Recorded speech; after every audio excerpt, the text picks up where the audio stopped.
Good morning, everyone. This is Valerie Edgeworth at KDLA, and it is right at 10 a.m. And we're going to go ahead and get started on today's webinar, the proper care and feeding of presenters and performers at your library. With me here today is Charlie Taylor. Everybody give Charlie a shout out. Say hello. Good morning. Hello. We're glad you all are here with us, and we're going to dive right in. Any questions, any comments, any anecdotes you'd like to share as we go along in today's presentation, please go ahead and just type those in the chat box. I love to hear stories of things that are going well, things that are not going so well, and hopefully by the end of this hour, we'll have some new details that may help you as you get into the summer reading rush that we're all about ready to begin out there. So how did we come up with this topic? We've talked about this a lot over the years here at KDLA in relationship to helping you in public libraries. Your presenters and performers are extremely important to the services you provide. They help you with your numbers. They're great for statistics and can draw a lot of people into the library, lots of times new people, new users into the library. So we're going to talk about the steps to help make dealing with presenters and performers a lot smoother for you and for your staff at the library today. So let's talk about this as a mission possible scenario. You want to make sure that you look to your library mission statement to determine the appropriate programs that you should be offering. The best way to gain support and funding for library programming is to tie it to your library's mission statement. The library mission statement will also help you narrow your focus by guiding you to the kinds of performers and presenters your community, your board, and your director want to see you offer. Children's programming has been a part of many mission statements for many years, but it may be time to update your library statement to include a more detailed description of programming that would be popular or appropriate for other age groups as well. Notice that the mission statement for programming needs to clearly outline the reasons you want to develop a library program. And here's an example from the Carroll County, Maryland Library. It says, library programming is directly aligned with the public library's vision to lead the way to lifelong learning and enjoyment. Programming is a means for presenting information, providing educational opportunities on a variety of topics, as well as providing cultural and recreational benefits to those who attend. Programs will be developed in response to an information or entertainment need existing in the community. Programming, along with customer service, should be designed to support the materials that circulate. Does anybody know off the top of their head whether or not your mission statement for your library discusses library programming? If so, or if not, would you be willing to let me know in the chat box? We're going to try to make today's session pretty interactive. While Mike is typing, I'm going to go ahead and move forward. Library initiated programs as a resource. This comes from ALA. The American Library Association categorizes library-initiated programs as a library resource, exactly the same as library materials or technology resources. And it has amended the Library Bill of Rights to reflect this viewpoint. Once you download this presentation, you can click on ALA for the full statement. We've got it hyperlinked in there. You can get started with developing a programming mission statement. There's a lot of different general statements you could use, or general goals for educational purposes, cultural purposes, craft purposes, entertainment. Even if your attendance at a program ends up not being what you think it should be, if you only have 5 people attend, but each of them checked out 7 materials when they left, that's really a successful program. So it gives you a lot of the ideas on how to look at your programs as a resource. And Micah, our strategic plan is focused on 2 groups, preschoolers and retired adults. Okay, so that gives you your 2 focus groups. So then as you start planning your programs, you know who your 2 groups are. That's huge. If you don't know the 2 groups you're serving, that makes it more difficult. So that's great. Thank you for sharing. Okay, now. Let's not get too far, right? Okay, what do we need to do before we start contacting performers? Any idea? What's the first thing we need to do? We need to have policies. Policies and procedures. Procedures and policies. We use them, we need them. There's a purpose for them. As frustrating as they They help guide the work that you do, and I personally am very grateful for procedures and policies. So let's save ourselves a lot of trouble, and if you don't already have a programming policy, let's get talking about one today. Let's talk about some of the things you might want to include, and let's get over the policy part so that then we can reach out to our presenters and performers. Whether it's detailed or general, at the heart, it's a programming policy spells out the procedures you'll need to use in order to have a successful program. Who will be responsible for planning programs? Who has to approve the program plans? What does the library consider to be a program? Because believe it or not, everybody has varying opinions on what actually a program is or what it means. Are there certain types of programs that are given priority over others? If you've got limited funding or a limited amount of time, what are your priorities? And again, Micah, going back to your plan, your preschoolers and your retired adults are probably going to be given your priorities. What will be required of presenters? Who will be approached to give programs? Have you already got ideas or a list of people you may consider contacting? How will the library charge a fee for programs? Require pre-registration? If so, do you have a system already set up for pre-registration, or is that something you need to talk to your IT staff about, or those over taking care of registrations? Do you need statistics?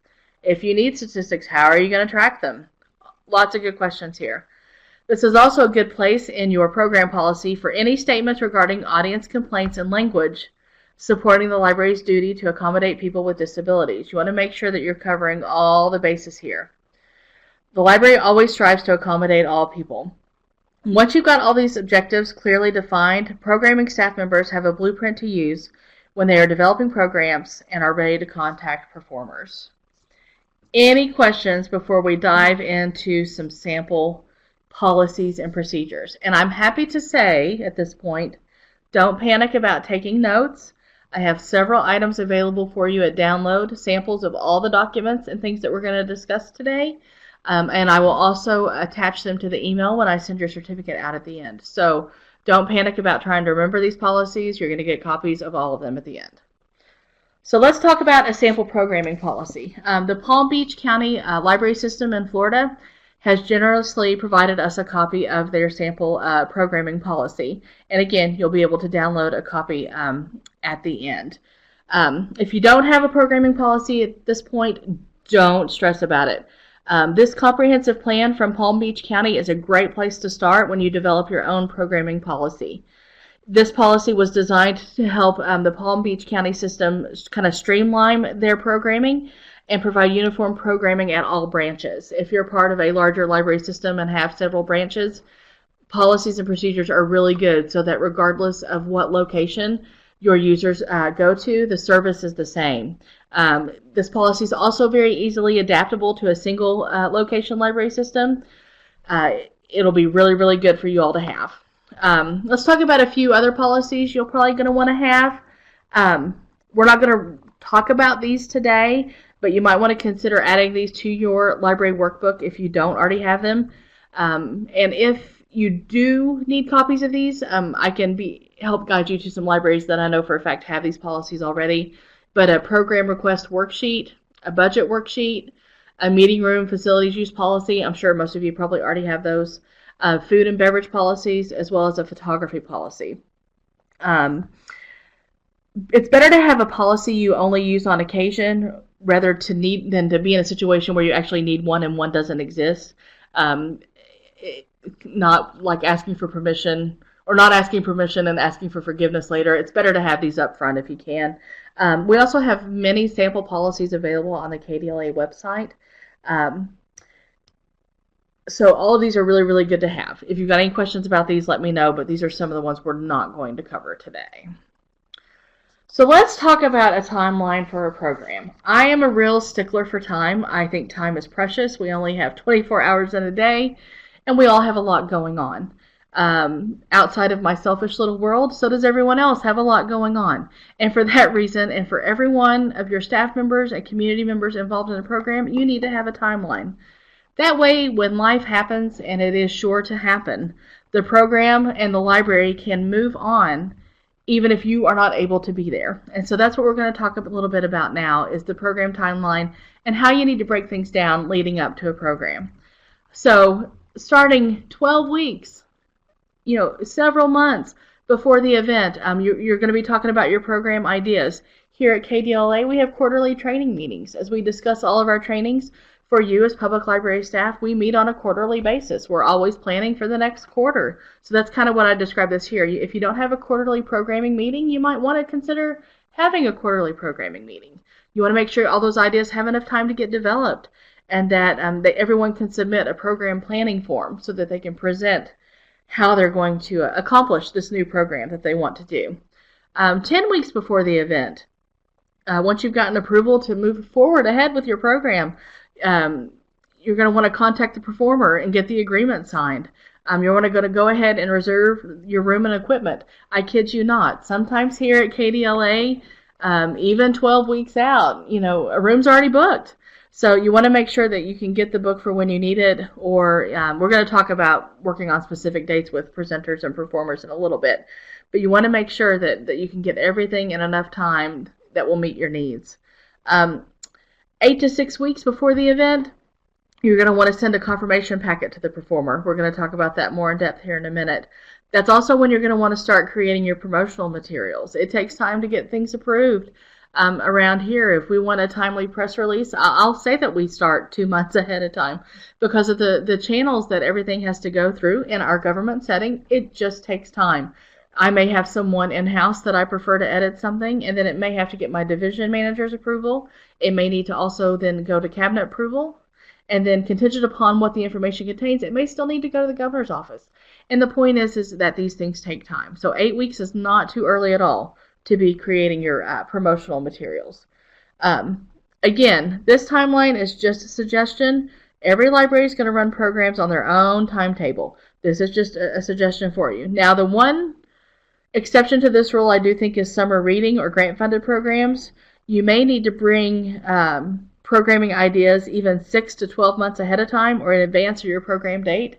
If you're dealing with grant, deadlines, if you're dealing with summer reading deadlines, you know what the themes are going to be. There's no reason not to go ahead and start on those earlier than these 12 weeks. So 4 weeks ahead of time, you got to make sure that you can go ahead and purchase all your supplies, create a book list, reserve materials that you might need, and then you're going to want to start your in-library promotion and open registration. 2 to 3 weeks before the event, you're going to want to write introductions and check information with the presenter. If there's any last requests that they may have, things may have changed. They thought they could provide their own laptop, but now theirs is broken. You might need to go ahead and reserve an extra laptop just to be on the safe side. Send out press releases. All those things need to happen 2 to 3 weeks ahead of time. And then 1 week before the event, you want to confirm again with the presenter.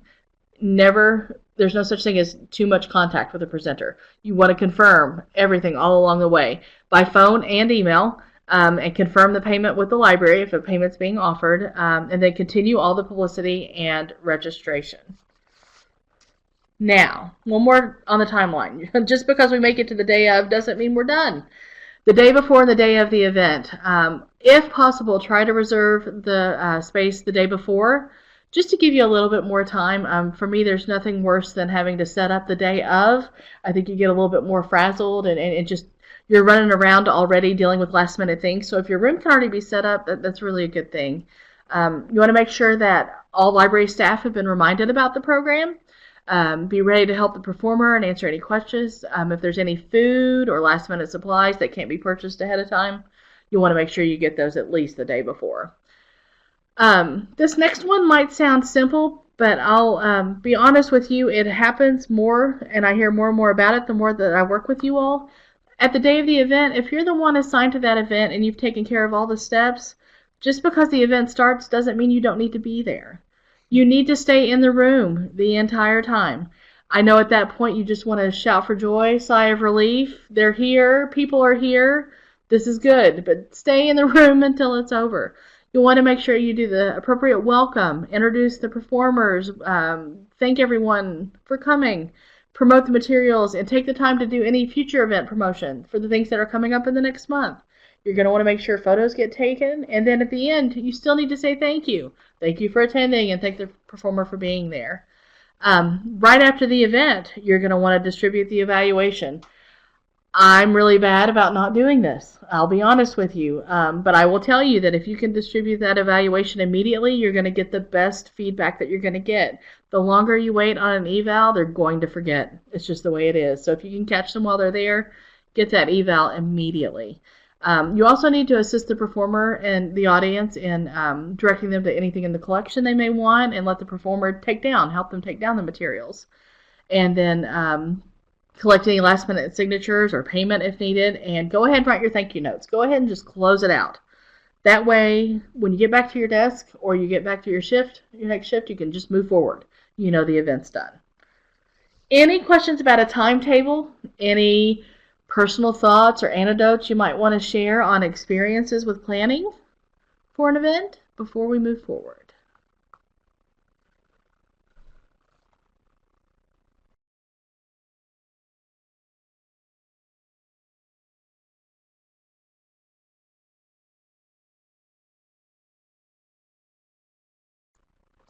While I'm waiting for Paula to type in, I'll tell you a little experience I've had. I've been at KDLA for 13 years and have been involved in a wide variety of plannings and projects on levels, local level, state level, regional level. And in 2008, I was on the local arrangements committee for the Midwest Archives Conference that we hosted in Louisville. And I was in charge of vendor space, so I had to get up at 6:30 in the morning to help the vendors set up. It was just a one-day vendor stop. And I'll have you know, at about 6:15 that morning, we had an earthquake. And now, while that wasn't one of those things we could plan for, it really did kind of affect the way that people were able to get in and out of the hotel, because they had to come in and make sure that everything was still structurally sound. So it put us a little bit behind, but you know what? It all worked out in the end. So you still can't plan for everything, even with this long timetable. Thank goodness we can't plan for earthquakes. But you just kind of roll with the punches and go with it. Everything will work out. I'm going to go back to the questions here now. Okay, Paula is asking, is it appropriate for other staff to attend events, take up space, or should staff make room for patrons? Paula, I really think this is a case-by-case basis, and it depends on your local policy. If the event is appropriate for staff and their jobs in the library, I do think it's good for staff to be able to take advantage of that. However, you want to make sure that your day-to-day functions are not being affected by that. So I think you got to try to strike that balance. If your room is full of audience, I mean, I would ask that staff stay in the back of the room. But if it's relevant to their job, I think attendance is good. But again, local policy really dictates how you all will handle that. Lisa, I personally, Charlie and I do a session on office etiquette, and thank yous can be sent out immediately. As far as our trainings here at KDLA, I've already got your evaluation email ready to go. And once I can review the attendees list, I hope to get that out to you this afternoon. Because again, once I have it done, then I don't have to worry about it anymore. If you can write your thank yous, if you're writing a general thank you and you can write it ahead of time and have it ready to go, there's no reason not to. But at least the same day, or the day, just maybe 24 hours, 48 hours following, I wouldn't let it go any farther past that. But yeah, Charlie's typing into try to send the same thank you notes on the same day. And again, that's just part of you knowing that you've done all your steps. We're going to talk about a checklist here in a minute. It's a good way. It's a good way to do that. Great questions. Any other questions about timelines before we move on? Okay, moving right on. We're going to talk next about the program planning and approval form. We've talked about, or you've heard me mention planning forms or approval forms several times. This can be used to help you plan and develop a programming idea, or as a way to receive library feedback and approval for a possible program, a potential program, I should say. Not every library or program will require a form like this, but this can be especially useful if you are doing a paid program or a free program presented by someone who is not employed at the library. Again, I'm going to send you out a sample programming planning approval form when I send out your certificate, or you can download it at the end of today. But these are the things that you'll want to include on your planning form. You need to have a date and a possible time. Again, for us here at KDLA at our quarterly training meetings, we know that Mondays and Fridays are a little bit harder for webinars. We consider Tuesday, Wednesday, Thursday more of our peak time. Peak days, I should say, and then times are usually 10 a.m. or 2 p.m. are our general times. Attendance, we talk about possible attendance numbers. there are certain times that trainings or programmings are designed for smaller groups. And that's just as important to say, oh, we could just fill the room. It doesn't matter. But you need to know, does it matter if you fill the room, or does it need to be a more smaller, intimate group? Make sure you discuss the topics, the age group, materials that you might need, books and media, any additional activities that go along with it. What are the supplies needed? What steps in the preparation do you need help with, as well as the potential presenter information as well. So, now that we've talked a little bit about that, let's talk about the four most important pieces of paper that you will do next once you've come up with your programming idea. Your first is a letter. It could be a call or an email of invitation to your presenter. You're going to have a confirmation letter and or a presentation agreement, presenter agreement. You're going to have an evaluation form. And you're going to have your thank you notes. There's two different ways that you can find a performer or presenter. Generally, you on the library's half will be contacting a group or a person to give a program. In this case, your first contact will generally be the letter, the call, or the email of invitation or inquiry. The second way you might find people to share a library program is when they come to you. In that case, you can have them fill out a presenter application, and we'll talk more about that in a bit.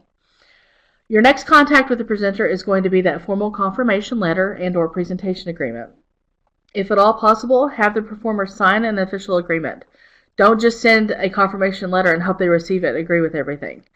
You want to make sure that they're going to sign that agreement, and we'll look at some samples here in a little bit. For each program, especially new programs, you want to try and have an evaluation form. Ideally, this would be given to the audience and returned to you right at the close of the program. Sometimes this is not feasible. In that case, you just have a staff member present at the program and fill out a quick evaluation. But make sure you include your attendance numbers. And then again, we've talked about the thank you notes. You want to make sure you take care of those within, no later than 48 hours following a program. Here's another reminder about thank you notes. You don't just want to thank the presenter or performer.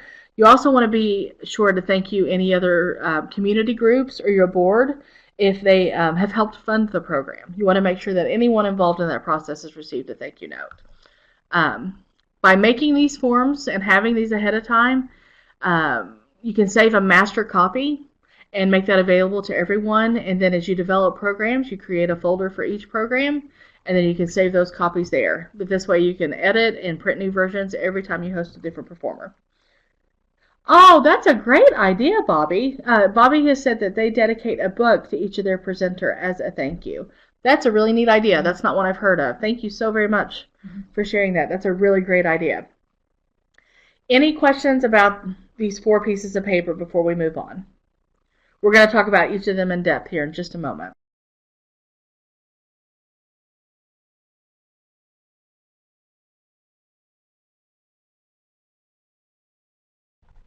Okay, then, let's go ahead and move on to the letter of invitation.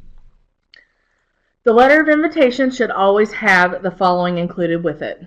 This may seem obvious, but not necessarily obvious to everyone. The library name, the location, again, if you've got multiple branches, or if you have a presenter who's presenting at multiple branches at different dates and times. It's important for everyone, as well as the contact information for the person from the library who will be their point of contact.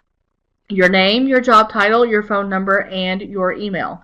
And also in this day and age, I think it's actually also good to say, what is your preferred communication method? You could let them know what the library's preferred communication method is.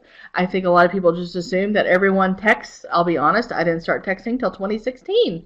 And it's still not my preferred communication method. I do still prefer a phone call. So if you have strict policies on communication within your library, on official library business, you may want to include that as well. You want to talk about why the program would be a good fit for the library. Is that audience appeal? Does it fit with a special theme? Is there a topic of interest? When would you like the program to be? If you have a date in mind and a time, it's always good to go ahead and let them know. If you can be flexible, that's good too. We're looking at any Saturday in August. That way they at least can take a look at their schedule and make one fit. If the performer does several programs, note that you are only interested in one. I've actually seen this happen.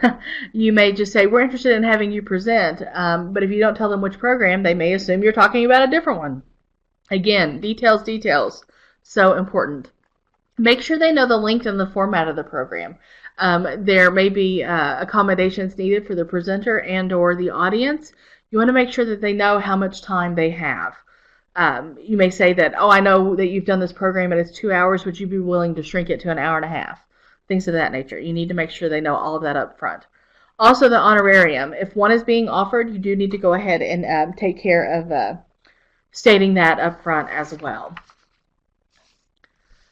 Confirmation letter and agreement. At a very minimum, your confirmation letter agreement should include the following. Again, we've got to be repetitive here. The date, the time, and the location of the presentation, the contact information, the title of the program to be presented, and a drop date. This is the final date when you can cancel the program and not be charged, either because of low registration numbers or unforeseen circumstances. A drop date is just as important as your scheduled date of the event. Are there any special equipment or other needs or requests of your performers? You want to make sure that you ask about that at that time as well. And again, the honorarium or any other conditions of payment if applicable.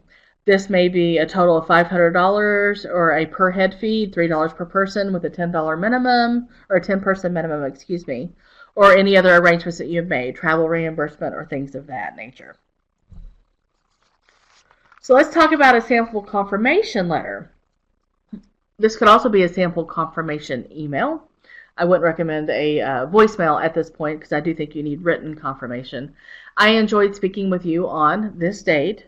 This confirms that you will present at this location, at this date and time. If this meets with your understanding of our conversation, please sign a copy of the enclosed presentation agreement and return to my attention. Include a thank you for speaking with me and agreeing to do this, and I look forward to working with you. Okay, let's talk about the sample presentation agreement. Again, this is going to be at the top of every document you have in this entire presenter-performer main library of documents here. The date and the time of the presentation, all the presenter and program information, the theme or the title of the program, the location of the program, the targeted audience, the length of the program, the equipment needs, and any special needs specific to that program or to individuals attending. And again, the cancellation policy. You don't want to use this presentation agreement to replace any other contracts or documents that your library already uses. And always get approval to add a new form. This just may be one that you might want to add, but I'm sure there's already usage agreements for the library and whatnot. Just make sure that you're following local policy as well.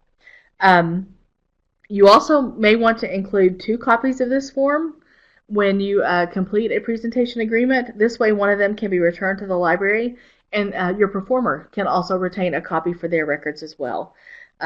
This agreement clearly communicates the expectations that the library has in regards to the program that's being presented. I would send this to every presenter. The form is very nice, 1 page, and it's an explanation of what the presenter is agreeing to do. I know some libraries have presenters and performers that absolutely refuse to sign anything. In this case, you could change the title of the form to Performance Acknowledgement and remove the signature line. Although I would caution that if a performer you have never worked with before refuses to use an agreement, this might raise a red flag or 2, and they may not be as reliable as you think. Any questions before we talk about the general rules of conduct? A presenter agreement focuses not on details of the presentation, but on proper conduct of the performer or presenter. Some libraries require it to be signed and returned. If your presenters don't want to do that, you can change it to general rules of conduct and remove the signature line again. It's basic common sense stuff, but putting it in writing is a good idea. The presenter agrees not to disclose confidential information, not to solicit, or to conduct themselves inappropriately while on library property. You might want to combine this agreement with some of the other documents to simplify things. Again, like the previous agreement, this form confirms that the expectations of the performer and the library are on the same page and understood by both parties.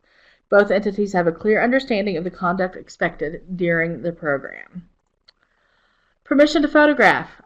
This is one that I deal with in my local library here quite frequently, as I have a 4-year-old son. And we have very specific guidelines in my family that we have set for him to be photographed at events. We personally do not place him on any sort of social media. However, in the library realm, as long as he's not recognized by name, we as his parents have chosen that he can be photographed. And so I appreciate this form very much, taking into account the standards we've set for our family and our son's publicity, so to speak. So this form is huge. I also deal with this in a church setting. If you're at events and you're taking people's picture, you need to make them aware of how it's going to be used. So this is a sample of what to include in a photograph agreement. I am 18 years or older. It should say or older, not of older. I understand that the city of blank may photograph or videotape the events I'm participating in. I give permission for the city or blank library to use. Permission with the following understanding, and no compensation will be paid. How many of you all have photograph policies? I'm sure you probably already do. I'd be curious. Good. Got a couple typing here. Yes. Perfect. Yes. This is something I think libraries do a great job at already. Perfect. Thank you.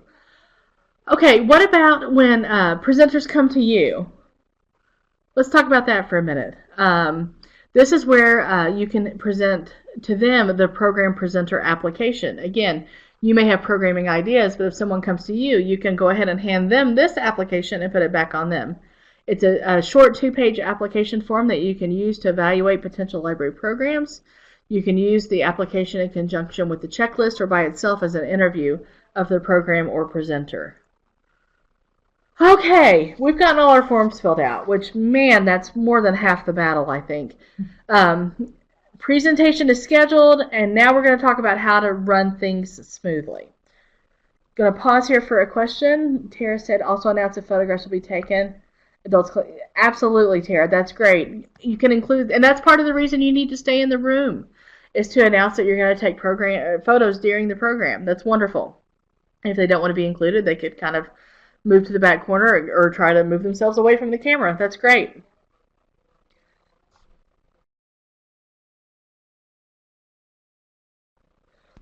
Okay, so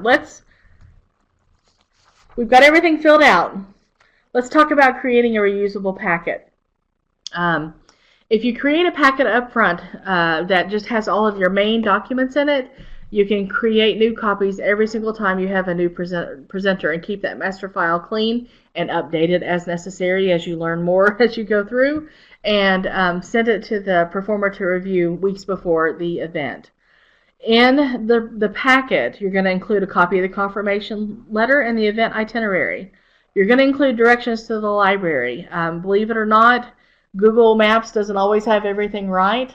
Until about 3 years ago, KDLA was on the opposite side of the road in the soccer fields. And while it's beautiful over there and you can get great views of our building and the Capitol, those who are trying to find KDLA were in the soccer fields. So again, make sure you include your right copies. I think it's a good idea to include a photo of the building too, and any parking instructions. If you've got special parking for presenters, let them know exactly where they need to park and whatnot.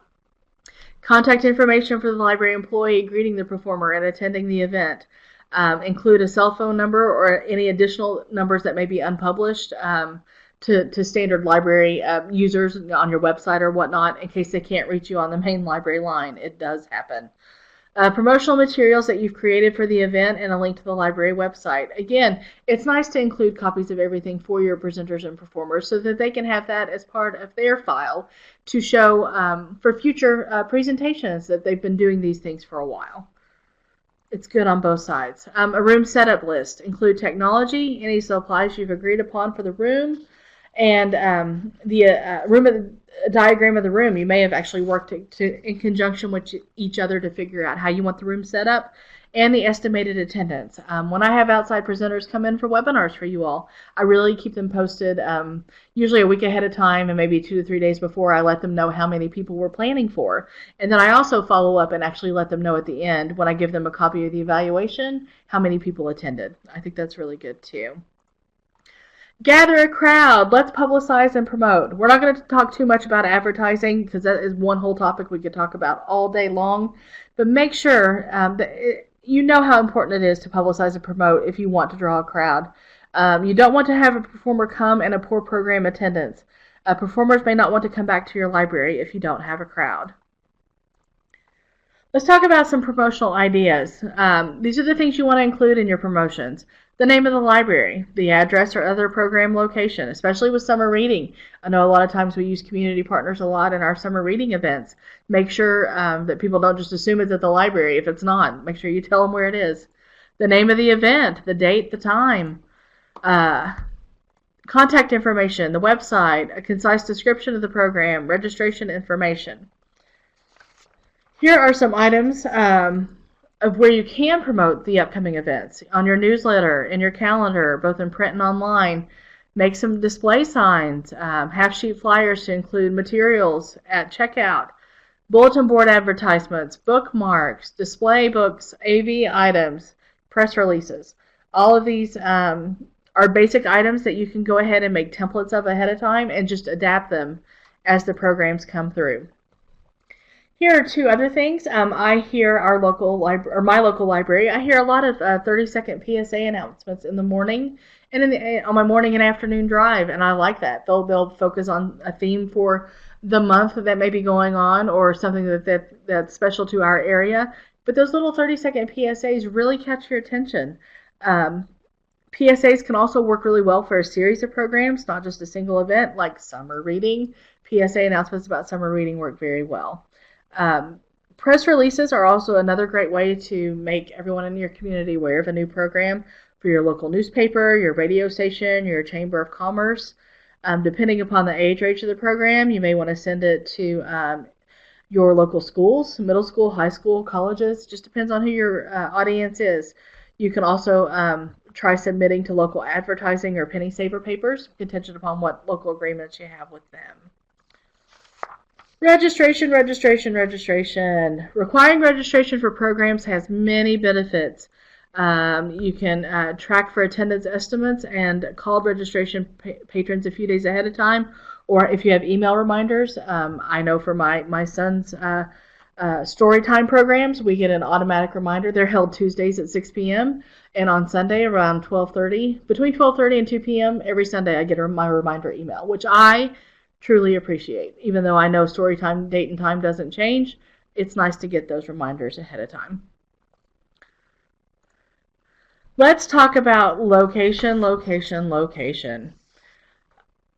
Think about other community events when you're scheduling a program.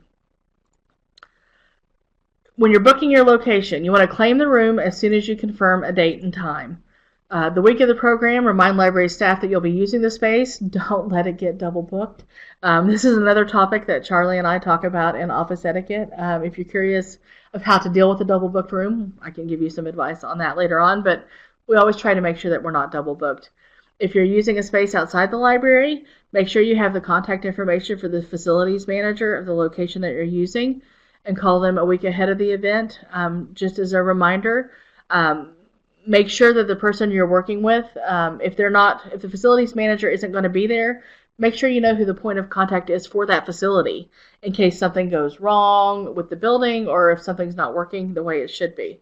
You want to also remind the performer that the event is library sponsored but will be held at such and such location.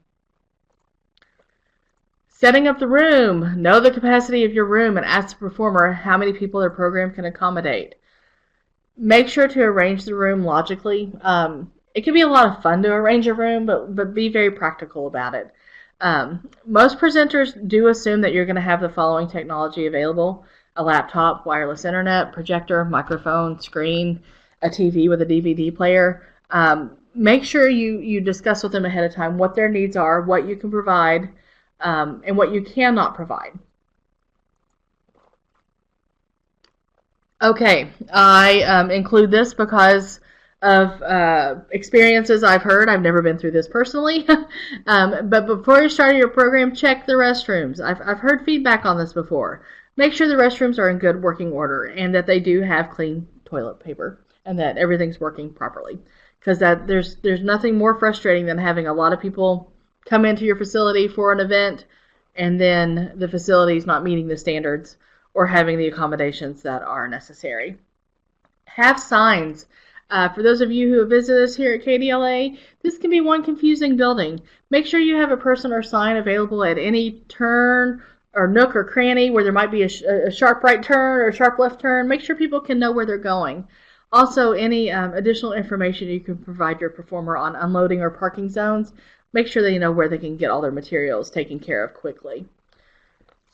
Okay, so now we're up to them actually being here. Greetings, smile, and say hello. Greet the performer when they arrive at the library. If you don't normally wear name tags at your library, I think this is a good time to go ahead and have a name tag on, especially if you know you're the point of the contact for the presenter. You want to introduce yourself and walk them into the room. Point out any equipment in the room that they have requested and ask if they have everything they need or if the room needs to be rearranged. Also, at this point, I would strongly suggest asking about the temperature in the room. You want to make sure the temperature is very comfortable as well. You want to offer to help and unload and prep the room. If you're unable to assist with this, please let them know ahead of time. A lot of times, performers will already assume that the library staff is going to be able to help them with that.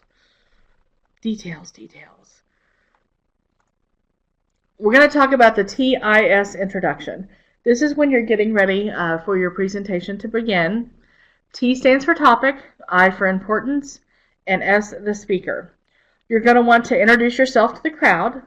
You're going to want to introduce the topic, what the presentation is, importance, why you're having this presentation. Is it fun, interesting, educational? Then you introduce the speaker. Who is the speaker? The organization they're affiliated with, and why the speaker is here for this topic. So here's a quick example. Hello, my name is Valerie Edgeworth, and I'm the Continuing Education Consultant at the Kentucky Department for Libraries and Archives, affectionately known as KDLA. I'm happy that you could join us for today's presentation. And then you could give a little bit of an antidote about why this is going to be a great topic. And then don't forget to fill out your evaluation form at the end so that we can know if you like this topic and if they'll have me back again. Again, very basic. Okay, like I said, this is when I usually have my sigh of relief in event planning because I'm like, they're here, people are here, everything is working, the technology's great, the room is cool. Okay, and I just want to pass out. I just want to sit in the floor and not do anything. But you know what? We're not done yet. We're very, very close. Please stay in the room. Do not leave. You have to attend the program. It's the polite thing to do. You also need to be available in case of a problem, an emergency comes up, not just with the performer, but with any of your attendees as well. And you want to make sure to get the program evaluated. Okay, now we're at the finish line. Yay! Okay, your evaluations and your thank you. You want to make sure that you pass out an evaluation to all attendees at the end of the program. You can leave a box in the back of the room so that they can just anonymously leave the completed form. If getting a crowdsourced evaluation just won't work, you can fill out the evaluation form. You try to do it the same day so that the program and presenter are still fresh in your mind. Remember to record the number of patrons you had attending the program. I will have a sample evaluation form available for you for download at the end and email you a copy. If the presenter wants to see the evaluations, go ahead and offer to compile the results for them and send it to them in their follow-up email or in their follow-up packet, however you decide to communicate with them. If they want to see the evaluations immediately, warn them that you haven't had a chance to go through them yet, so you have no idea what they might say. Always a good caveat to lead with. Okay, at the end of the program, you're going to want to make sure that you thank the performer, have the payment ready, and send a thank you note. Remind the audience about any future programming coming up or about any book displays or things that you think might be helpful to them after attending the program. Here's a little bit more information about the thank you note and some things to include in your thank you note. You want to thank the presenter by name. If at all possible, the thank you note, well, looking at some notes here, just scratch that. Let me start over. Thank the presenter by name. Excuse me. Include the performance date, the title, and the library with which you're writing the thank you note on behalf of, because presenters, as we know, may perform at more than one library and more than one location in a day's time.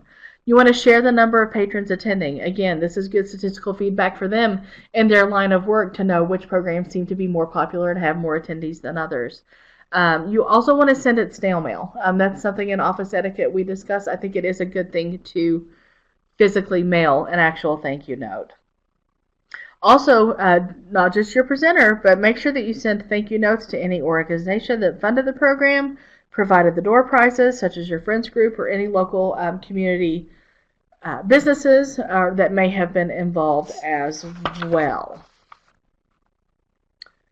Before we move on, do we have any questions at this point about any of the forms we've talked about or any of the processes of the day of your presentation and follow-ups?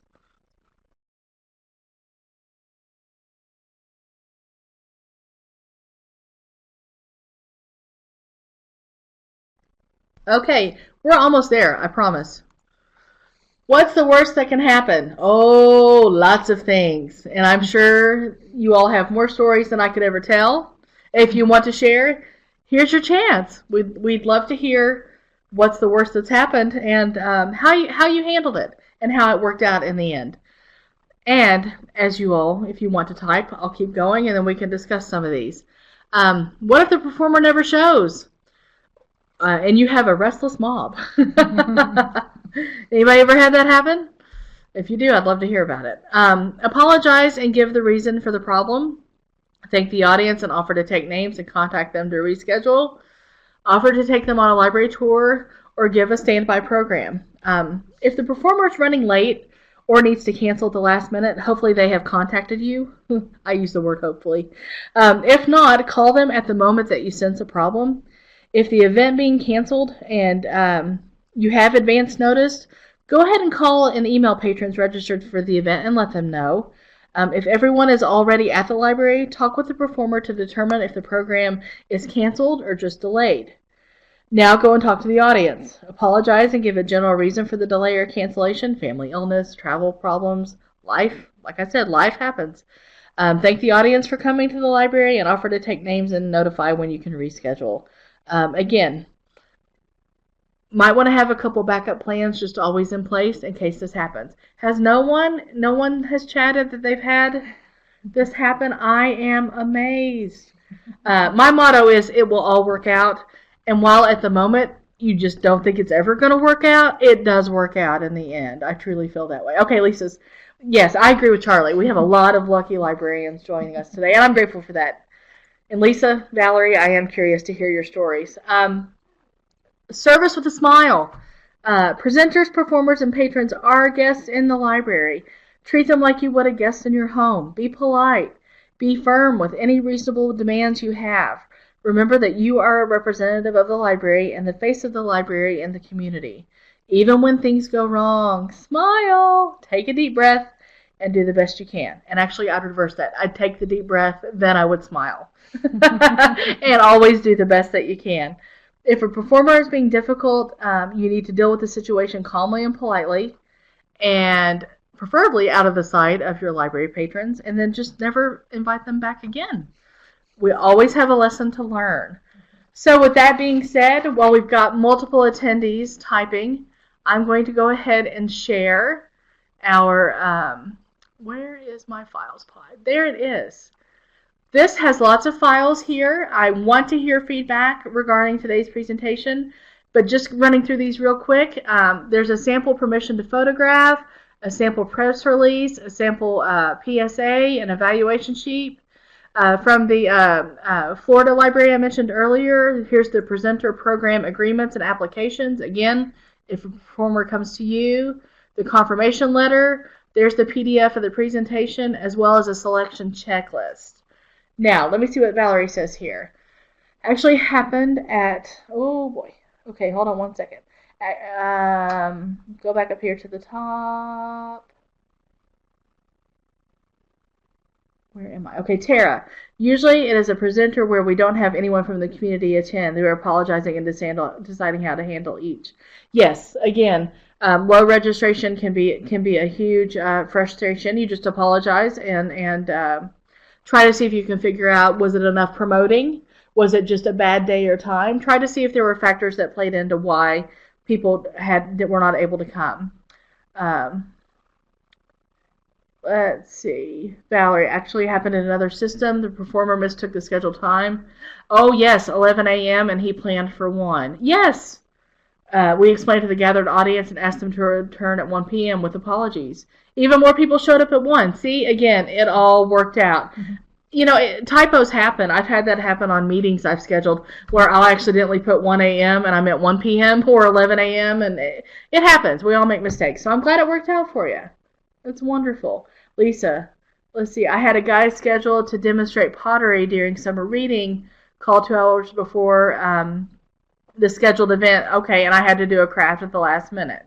Again, you at least had enough time that you were able to figure out something in the meantime. It's frustrating. Oh, okay. Micah says they've had the opposite happen. Overcapacity. Oh, yes. I actually have another library that has a new children's librarian that's had the same problem. It's a great problem to have, and a welcome problem. It gives you great statistical feedback for expansion, for new ideas, for reaching out to larger community partners with larger space. That's a great problem to have. I like hearing that one. Robert, we had a presenter that double booked our program and didn't realize it till the day of. They would never answer our calls on program day until about 10 minutes before.